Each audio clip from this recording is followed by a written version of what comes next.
Doctor Vandana Das കൊലപാതക കേസിലെ ശിക്ഷാവിധി ഇന്നാണ്. കൊല്ലം അഡീഷണൽ സെഷൻസ് കോടതിയാണ് ശിക്ഷ വിധിക്കുക.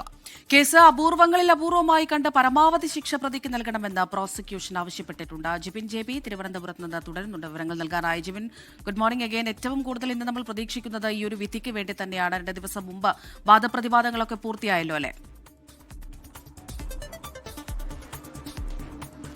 Good morning Amrita and Gokul. Keralam കാത്തിരിക്കുന്ന ഒരു ശിക്ഷാവിധിയാണ് ഇന്ന് വരാൻ പോകുന്നത്. കാരണം 2023 മെയ് 10 കൊട്ടാരക്കര താലൂക്ക് ആശുപത്രിയിൽ ഡ്യൂട്ടിയിലുണ്ടായിരുന്ന ഹൗസ് സർജൻ കൂടിയായിട്ടുള്ള വന്ദനാദാസ് കൊലപ്പെടുന്നത്. സന്ദീപ് എന്ന് പറയുന്ന ഒരാളാണ്. അതായത് ഈ സന്ദീപിനെ വീടിന് സമീപത്ത് വെച്ച് ഒരു കൂട്ടം ആൾക്കാർ മർദ്ദിക്കുന്നു എന്ന് സന്ദീപ് തന്നെ പോലീസ് അറിയിക്കുന്നു. പിന്നീട് തുടർന്ന് പോലീസ് വീട്ടിലേക്ക് എത്തുകയും സന്ദീപിനെ കസ്റ്റഡി എടുക്കുകയും സന്ദീപിന്റെ ശരീരത്തിൽ മുറിവുകൾ ഉണ്ടായിരുന്നത് കൊണ്ടാണ് കൊട്ടാരക്കര താലൂക്ക് ആശുപത്രിയിലേക്ക് എത്തിക്കുന്നത്. പക്ഷേ ഈ സന്ദീപിനെ ശുശ്രൂഷിക്കുന്നതിനിടെയാണ് സന്ദീപ് അവിടെ ഉണ്ടായിരുന്ന ഒരു കത്തിയെടുത്ത് ഡോക്ടർ വന്ദനാദാസിനെ കുത്തി കൊലപ്പെടുത്തുന്നത്. അത് തന്നെയാണ് ഇപ്പോൾ കോടതിയിലും ഇവർ വാദിക്കുന്നത്. അതായത് ഒരു വൈദ്യസഹായം നൽകുന്നതിന് വേണ്ടി വൈദ്യസഹായം നൽകിക്കൊണ്ടിരുന്ന ഒരു യുവ ഡോക്ടറിനെയാണ് ഈ പ്രതി യാതൊരുവിധ പ്രകോപനവും ഇല്ലാതെ ഇത്തരത്തിൽ അതിദാരുണമായി കുത്തി കൊലപ്പെടുത്തിയിരിക്കുന്നത്. അതുകൊണ്ട് തന്നെ കേസ് അപൂർവങ്ങളിൽ അപൂർവമാണ്.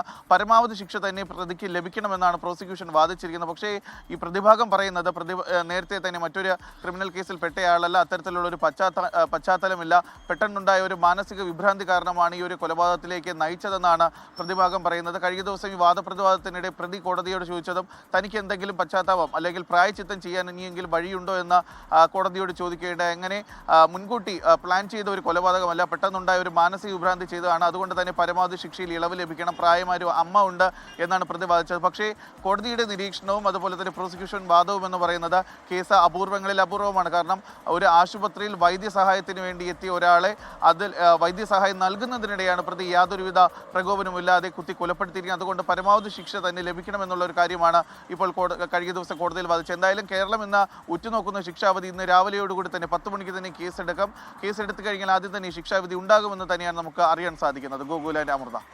ശരി, ജിബിൻ JB ആണ് വിവരങ്ങൾ നൽകിയത്. കഴിഞ്ഞ ദിവസം ശിക്ഷ സംബന്ധിച്ചുള്ള വാദത്തിനിടയിൽ ഈ പ്രതി സന്ദീപ് പറയുന്നുണ്ട്, എനിക്ക് അമ്മയുണ്ട്, സന്ദീപിന്റെ അമ്മയും കോടതിയിലുണ്ടായിരുന്നു. അതേസമയം ഇപ്പുറത്ത് വന്ദനയുടെ അമ്മ തലതല്ലി കരയുന്ന കാഴ്ച കൂടി, അത്ര വൈകാരികമായ ദൃശ്യങ്ങൾ ഇന്നലെ കഴിഞ്ഞ ദിവസം കോടതിയിൽ കണ്ടതാണ്. ഏതായാലും ആ ശിക്ഷ കേരളം ഉറ്റുനോക്കുന്നുണ്ട്. എന്താകുമെന്നത് ഇന്ന് തന്നെ അറിയാം.